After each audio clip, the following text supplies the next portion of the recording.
جبت الارواش بتاعت ساندرا وهقول لكم رايي فيهم. بصوا بقى، الارواش دي قصتها ايه معايا. انا من فتره وانا بقلب في الفيديوهات لقيت كذا حد بيتكلم ان البراند بتاعت ساندرا حاجه كده متواضعه كسعر ومتفاجئين بقى قصاد الكواليتي والثبات بتاع الارواش، منبهرين حاجه فظيعه. وكان في برضو فيديوهين كده بيتكلموا على الكونسيلر بتاعها، فانا قلت لو جات لي فرصه ولقيت حاجه من البراند دي، ارواش بقى كونسيلر ايا كان، هجربها. فكنت في محل بشوف حاجه تانية خالص، بس لقيت سيكشن الميك اب. بسكوتش يعني، عديت مش همر مرور الكرام، يعني خدت بصه فلقيت البراند بتاعت ساندرا. ما لقيتش الكونسيلرز للاسف، بس لقيت ارواش كتير، في منها كريمي وفي منها مات. فاكيد اللي كانوا ثابته بيتكلموا عليها هي المات مش الكريمي، فاستبعدتها. لقيت بقى كذا شكل، كان في كذا لاين للارواج المات، فمش فاكره بقى كان انهي شكل فيهم اللي بيشكروا فيه يعني، او البنت اللي كانت بتتكلم كانت ماسكه واحد الباكج بتاعته عامله ازاي. فرحت جايبه درجه من الثلاثه دول، من الثلاث اشكال يعني، درجات مختلفه كده، من 3 لاينز مختلفين، وقلت اجرب. يعني المفروض كلهم مات، فانا مش عارفه هل واحد بقى في الثبات ولما بينشفوا كده ولا في اختلاف. وعشان ابقى صريحه معاكم، انا جربتهم قبل كده وقعدت بيهم وكلت وشربت علشان اقول لكم فكرتي الكامله عنهم، يعني مش لسه اول مره اجربهم دلوقتي. للاسف ولا واحد فيهم مكتوب عليه درجه، فانا هوريكم الشكل، ولو عجبتكم بقى اجتهدوا انكم تلاقوها. ده اول واحد، مفروض لونه نود كده. اول حاجه مش عجباني فيه الابليكيتر صغيره بشكل يغيظ، يعني انا علشان احط على شفايفي، مش عارفه هل انا شفايفي كبيره ولا ايه الموضوع، يعني بحط 4 مرات او حاجه. اوكي، دي الدرجه بتاعته حلوه جدا، ولما بينشف اللمعه دي بتروح. والدرجه دي من الدرجات اللي بتحس ان السنان بقت بيضه بعد ما بتحطي الروج ده، فاهمين قصدي؟ كده بعد ما حطيته على شفايفي، في حتت نشفت وحتت لا. غير ان الابليكيتر صغيره وبحتاج ان انا احط اكتر من مره، هو مش بيجمنتد قوي، يعني لما باجي احط بحتاج احط طبقه تانية، لان بحس ان الشفايف لسه باينه، خصوصا لو انا حطيت طبقه واحده خفيفه ونشف.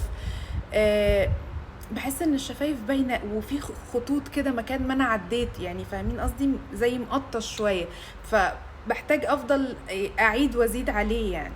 هستنى لما ينشف واوريهولكوا. هو عموما كل واحد فيهم سعره كان 45. كده بعد ما نشف تماما، اللمعه راحت منه، وزي ما قلت لكم الدرجه دي جميله، بتحسي ان السنان ابيضت كده. حتى ريحته حلوه، تحسي انك عايزه تاكلي الروج. سعره كويس، الدرجه جميله، مريحه على الشفايف، لانه لما بينشف مش بيبقى ناشف وشادد شفايفك كده ومش عارفه تضحكي، يعني حاسه انك حاطه طبقه تقيله على شفايفك وناشفه. لا خالص، هو خفيف على الشفايف، في شده بسيطه بس لما بينشف، ومش بيلزق.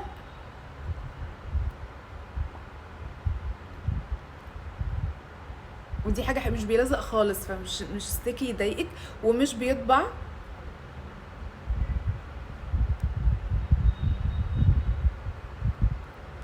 تمام. ولكن اللي مش عاجبني فيه زي ما قلت لكم الابليكيتر صغيره جدا، بحتاج ادخلها اكتر من مره عشان اطلع البرودكت، والبرودكت نفسه خفيف مش بيجمنتد، وبحتاج اعيد وازيد عشان ما يبقاش مقطش معايا والشفايف باينه. وتالت حاجه انه هوريكم صوره في يوم انا استخدمت واحد فيهم، تقريبا كان ده. هما واحد، هما التلاتة واحد في الثبات.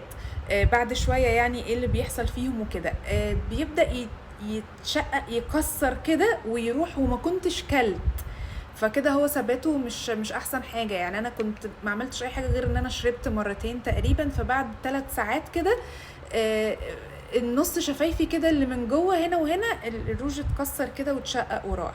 خلوني بقى امسح ده وهوريكم دلوقتي ده اكتر واحد عجبني في التلاتة. هقول لكم ليه. زي ما قلت لكم مفيش ارقام للدرجة، بس دي درجة بيتش كده، بغض النظر عن ان هنختلف او هنتفق على اللون، لان ممكن ناس تبقى بتشوف الروج ده فاقع او ما يليقش عليها، ولكن الابليكيتر هنا حلوة، اكبر وبميلة، فهتسهل عليكي وانتي بتحطي، ومش هتحتاجي تاخدي منه كتير. وفي نفس الوقت هو بيجمنتد عن التاني، يعني ما بحتاجش اعيد وازيد زي اول واحد. دي كده الدرجة بتاعته. هو بينشف اسرع من اول واحد، وزي ما قلت لكم اسهل في الاستخدام ليه، وبرده نفس الفكرة، مش بيطلع ولكن الثبات بقى مع الوقت كلهم واحد. يمكن ده احسن سيكا، يعني يمكن قاعد معايا اطول شويه، ولكن مش الفرق الفظيع يعني. بس لو هرشح لك واحد من الثلاثه، لو انت عايزه حاجه كده استخدام يومي وتاخديها برضه معاكي في الشنطه عشان لو حاجه حصلت او كلتي او كده تبداي تعيدي عليه، هاتي الشكل ده. شفايفي هتهزقني خلاص. تالت واحد والاخير هو ده، شكله مفيش درجه زي ما اتفقنا، هو لونه كشمير. نرجع بقى تاني للابليكيتر الصغيره اللي تشيل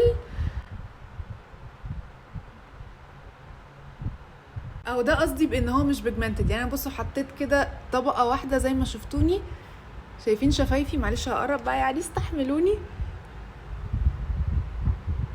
الشفايف هو زي الشفاف، الشفايف باينه، اللون مش قوي وهيسيب خطوط، لا محتاجه اعيد تاني. واخيرا حطيته يعني بعد عناء علشان الدرجه تبان والشفايف تتغطى تماما. هستنى ينشف واوريكم اللون. ده كده شكله بعد ما نشف.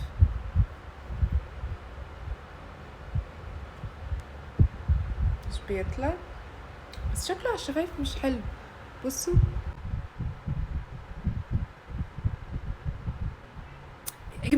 اجمالا رايي فيهم ما انبهرتش الصراحه، كان سقف توقعاتي اعلى من كده. يعني قلت بقى هلاقي حاجه واو، لا لقيتهم عاديين زي ما قلت لكم. يعني لو حابين برضو تجربوا وتجيبوا حاجه من دول، هاتوا ده يعني الاحسن فيهم.